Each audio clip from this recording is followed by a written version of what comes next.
পবিত্র রমজান মাস আত্মসংযম ও সহমর্মিতার বার্তা নিয়ে আসে।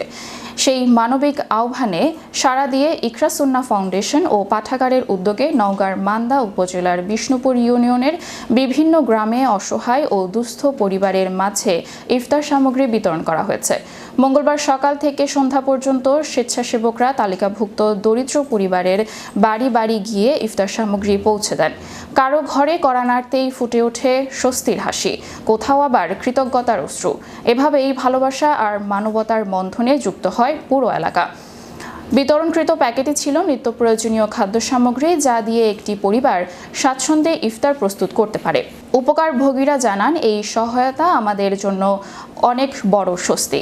অন্তত রমজানে পরিবারের সঙ্গে সম্মানের সঙ্গে ইফতার করতে পারছি। সুন্নাহ ফাউন্ডেশনের পক্ষ থেকে আমরা ওই সিঙ্গার মিশিং, তারপরে আপনার ইফতার সামগ্রী বা হতদরিদ্রের মাঝে আর্থিক সহায়তা বা অনেক রাস্তাঘাটের কাজও আমরা করেছি, বা অনেকের বিবাহ অনুষ্ঠানে আমরা সাহায্য করেছি। আসলে এই ইকরা সুন্নাহ ফাউন্ডেশন ও পাঠাগার প্রতিষ্ঠাতা লগ্ন থেকেই দরিদ্র, অসহায়, নির্যাতিত, নিপীড়িত মানুষের পাশে থাকার চেষ্টা করেছে। আপনারা দেখেছেন বিগত দিনে সেই সুদূর গাইবান্ধা থেকে শুরু করে বাংলাদেশের ৬৪ জেলা আমরা আমাদের মানবিক সেবা পৌঁছে দেওয়ার চেষ্টা করেছি।